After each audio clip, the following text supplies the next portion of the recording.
Tal, Gastón, buenas tardes. Bien, bien, muchas gracias por atendernos el teléfono y bueno, sin duda sos uno de las personas que si uno tiene que pensar a quién consultarle cada vez que hay problema de falta de dólares, bueno, sos quien se puede venir a la mente.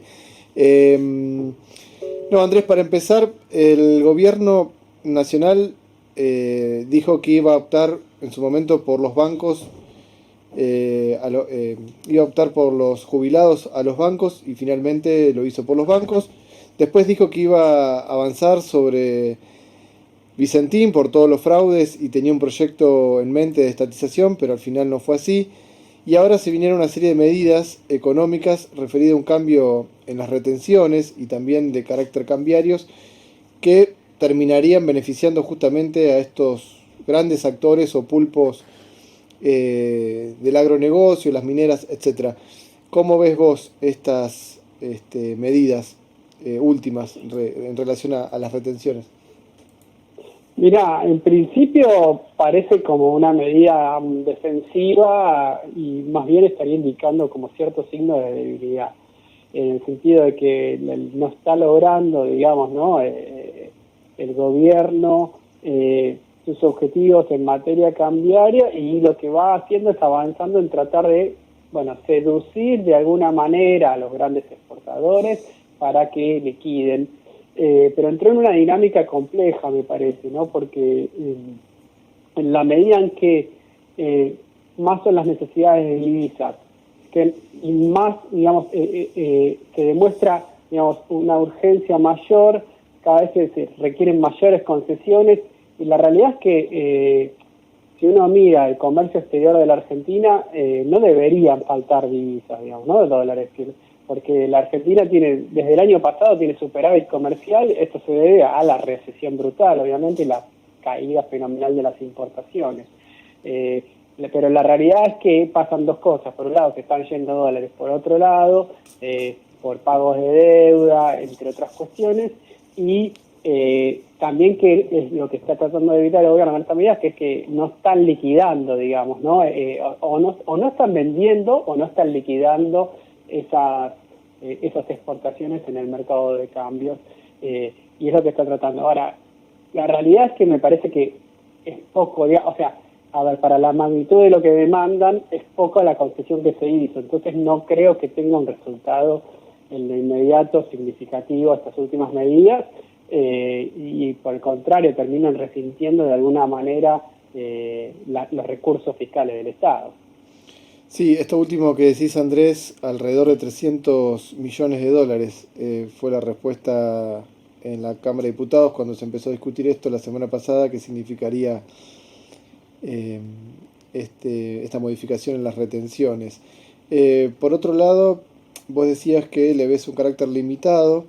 Ellos dicen que esperarían, en el mejor de los casos, que esta liquidación le implique una entrada de 6 mil millones de dólares, por lo menos de acá a fin de año, para aguantar de algún modo.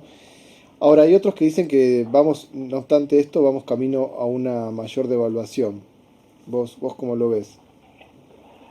Bueno, los que dicen eso es porque, digamos, están mirando la brecha cambiaria, ¿no? Que hay en la actualidad entre los distintos tipos de dólares, particularmente los dólares, digamos, financieros, contado con liqui, bolsa y el blue, y respecto al oficial.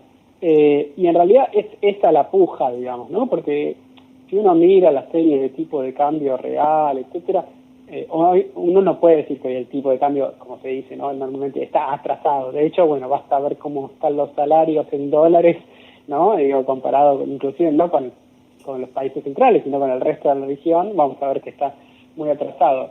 Y por otro lado, como te digo, no hay déficit comercial ni de cuenta corriente. El tema es que esta brecha lo que hace es, obviamente, digamos, suponen, digamos, que tienen un tipo de cambio que está alrededor de los 55, 54 pesos con todas las retenciones versus un tipo de cambio libre de los 150, bueno, las expectativas y la presión son por, obviamente, tener mayores márgenes.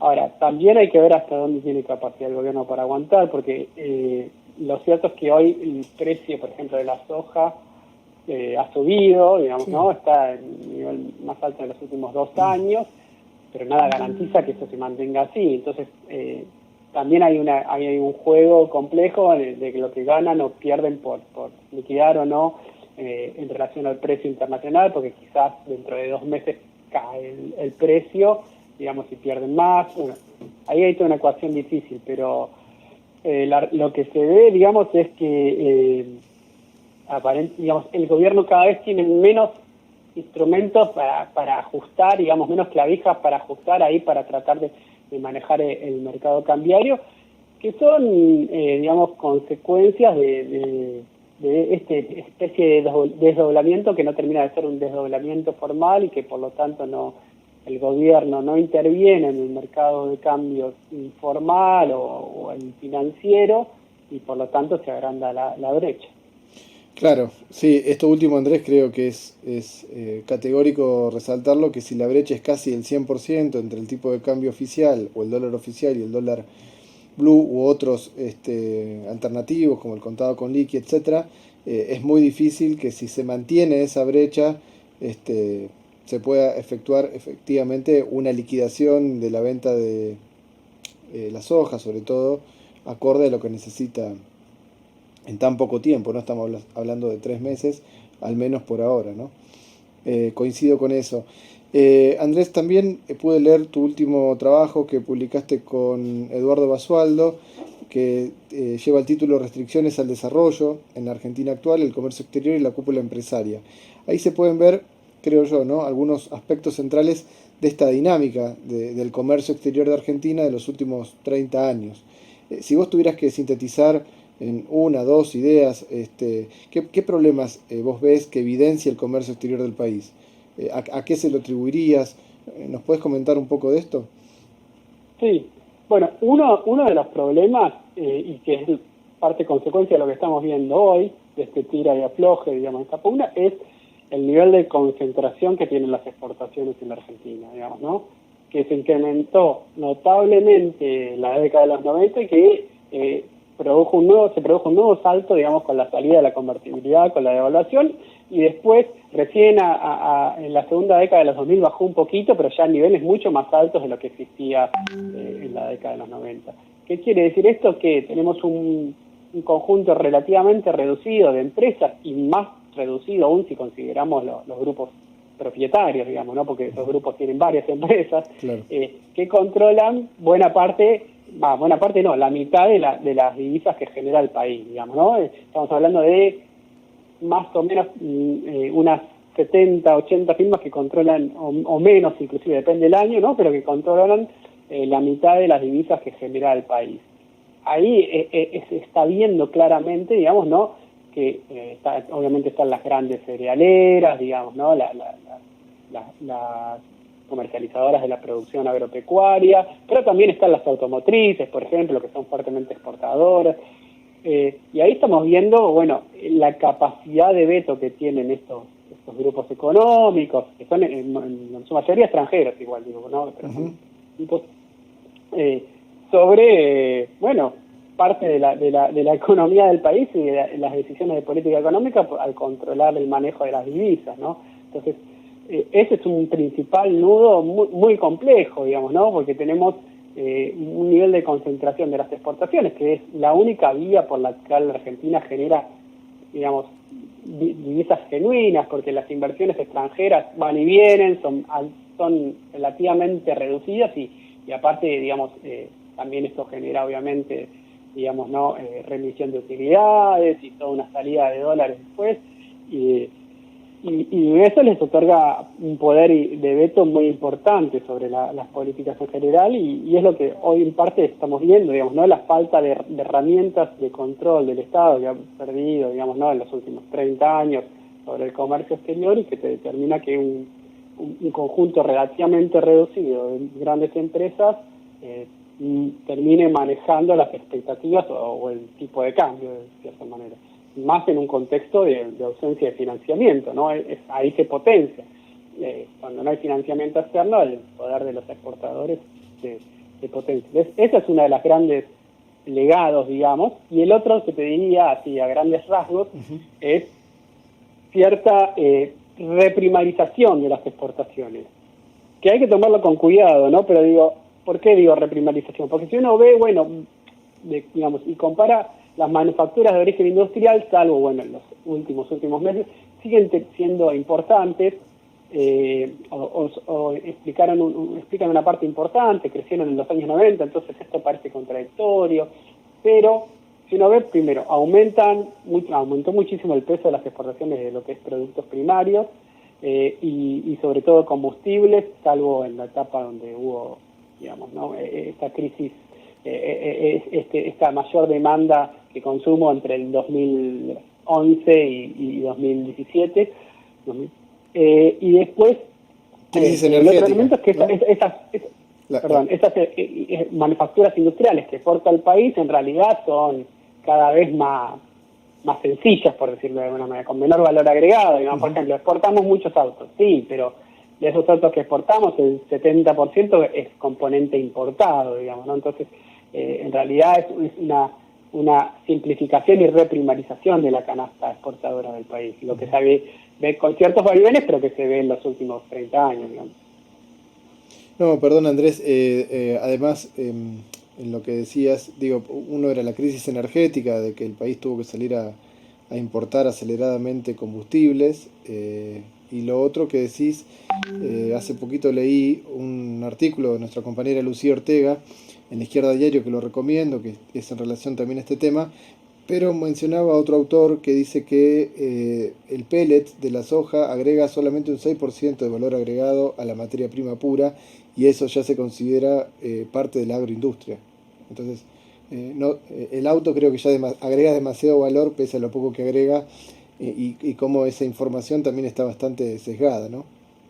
Sí, tal cual. Bueno, te doy otro ejemplo. Dentro de las manufacturas industriales, de origen industrial, se considera todo lo que es oro, por ejemplo, oro y cobre. Pero más que nada oro tiene peso. Y la realidad es que de industrial, digamos, bueno, tiene entre poco y nulo, digamos, ¿no? Pero bueno, está clasificada ahí. Y esas son de exportaciones que aumentaron bastante desde fines de la década de los 90, por ejemplo. Claro, y creo, por lo que nos toca aquí en la provincia de Jujuy, creo que el litio también lo califican como industrializado. Sí. Es posible, no tengo datos, pero es posible. Lo que pasa es que todavía, digamos, no, las exportaciones de litio frente a, digamos, en términos de minería, la principal exportación del país son oro y plata, y sobre todo oro, ¿no? Pero sí, eso va creciendo, claro. Bien, antes de seguir con otra pregunta que estaba más pensada, en el medio quería reafirmar algo que vos dijiste, pero para preguntarte una cuestión. Vos decís que incluso, aún con este carácter que se ha ido consolidando de una economía que exporta cada vez más productos primarios y está muy concentrado, así todo, producto también de la crisis y del menor consumo y de la menor producción, si uno ve el resultado comercial, la Argentina en realidad tiene dólares a favor, ¿no? Sin embargo, en parte del año pasado y parte del primer semestre del año, esos dólares a favor que quedan tienen todavía una contraparte muy fuerte de salida, ¿no? O sea, que aún en el escenario, con este país exportando lo que exporta, con esta crisis, logrando en base a la crisis algunas divisas más o superávit en el comercio exterior, aún así es con un esfuerzo enorme, pero también es un problema que siguen faltando los dólares, ¿no? Sí, así es. Y claro, digamos, los dólares que se van más por el lado financiero, ¿no? Por un lado, bueno, y lo que se ha venido, de hecho, este año, es más, desde que asumió el gobierno de Alberto Fernández, se perdieron 1.300 millones más o menos de reservas. Sin embargo, todos los meses hubo superávit comercial. En realidad viene desde antes el superávit comercial, y se seguían perdiendo. Lo que pasó durante el último año de Macri, que ya desde mediados de 2018, que sí, el superávit comercial, es que los dólares se iban por la fuga, digamos, ¿no? La fuga abierta, digamos, no había ningún tipo de restricción a la compra de dólares, y bueno, ahí se fueron una parva de dólares, que hasta que no quede otra que imponer las restricciones que se pusieron ahí después de las elecciones, digamos, ¿no? Y ahí un poco la fuga se frena, pero lo que siguió yéndose es, digamos, lo que uno ve son pagos de deudas, ¿no? Tanto de los intereses de la deuda como del capital, que son pagos netos significativos. En general, la Argentina, digamos, paga, digamos, la Argentina, digo en general, porque es el sector privado y el sector público, digamos, paga, pero también se endeuda.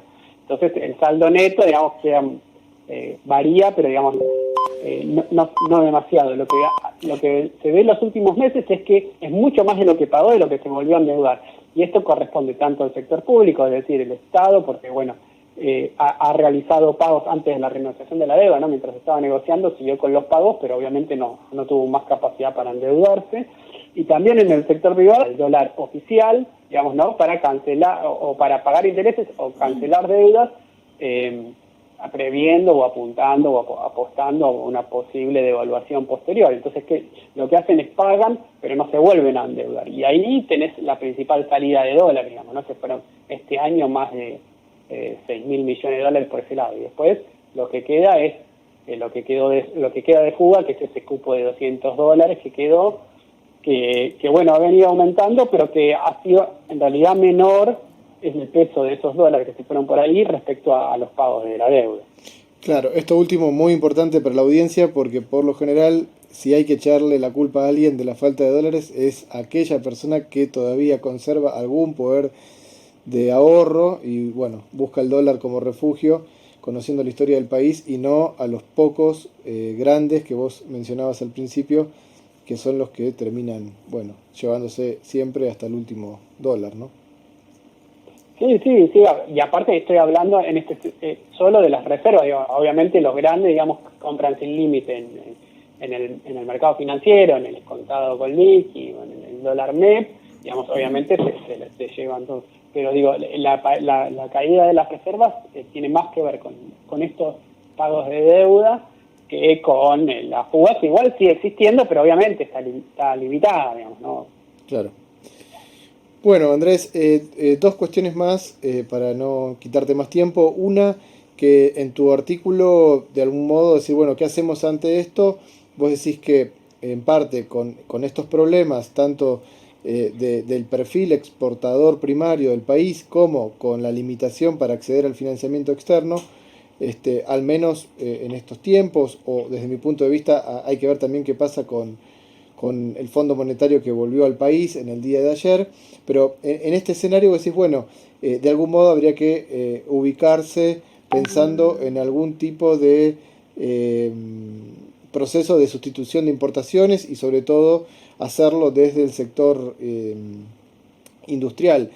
¿Vos ves en base a esto que hay algún sector del empresariado o de la tan discutida burguesía, si es que existe, nacional, que lo pueda llevar adelante? ¿Cómo lo planteás esto vos o cómo lo ves? A ver, en pequeña escala en algunas cosas puede ser transitoriamente, digamos, ¿no? Porque, bueno, está bastante administrado el comercio exterior y el tipo de cambio, pero, digamos, a más gran escala, no, digo, se ha visto, digamos, ¿no? Con un tipo de cambio muy devaluado como era el de 2002, digamos, ¿no? Y hasta 2006, 2007, digamos, ¿no? Y con todo lo a favor, digamos, este proceso sustitutivo fue muy acotado, digamos, ¿no? Porque uno lo que ve es que la economía crecía y las importaciones lo hacían más aún, digamos, ¿no? Entonces, necesariamente, digo, ahí me parece que tiene que intervenir el Estado, digamos, si no, es como algo de patas muy cortas, puede ser que alguna pyme sustituya, pero a gran escala, digamos, y para que esto sea, digamos, que se genere una masa, digamos, necesariamente tiene que intervenir el Estado, como parcialmente sucedió con YPF, por ejemplo, no tanto en términos sustitutivos, pero digo, con la fallida renacionalización parcial de YPF, ahí por el año 2009, se buscaba que finalmente las inversiones y nada de eso sucedió. De hecho, remitió más utilidad, distribuyó más utilidades y dividendos YPF que antes, ¿no? Y recién empezó a reinvertir más cuando fue restatizada, digamos, y ahí sí hubo un cambio importante y ahí recién se empezó a revertir la curva de producción. Bueno, me parece que a nivel productivo también es necesaria la intervención directa del Estado, pero bueno, eso dependerá también de quiénes son los sujetos que lo impulsen, digamos, ¿no? Así es. Bueno, por esto último que decías de los sujetos, siguiendo un poco tus trabajos, vos sos dentro del grupo de trabajo más colectivo, son críticos o por lo menos ven muchos límites al rol que puede jugar un empresariado con un interés más nacional. Por lo general actúan similar al capital extranjero en este proceso de dolarización permanente y fuga de capitales.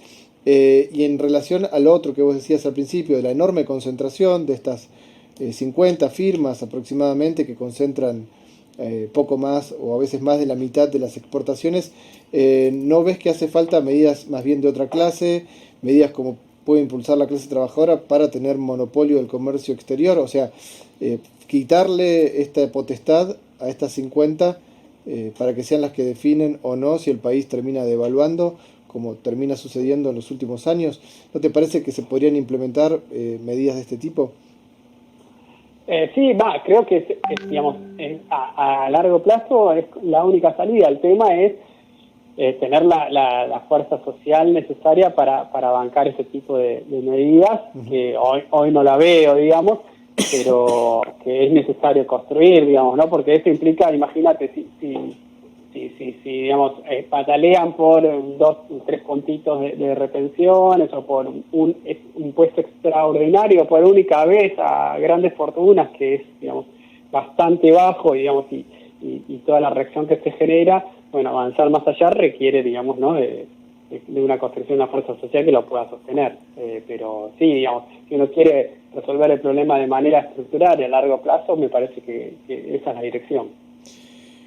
Bueno, Andrés, sí, coincido, es un problema que hay que construirlo y que efectivamente se ha hecho cada vez más palpable esta doble realidad de la enorme concentración y cómo tienen a 45 millones de habitantes permanentemente en vilo estos pocos grupos que concentran los dólares, y sabemos que cada vez que se devalúa la cosa no termina bien para los que tenemos ingresos o jubilaciones en pesos.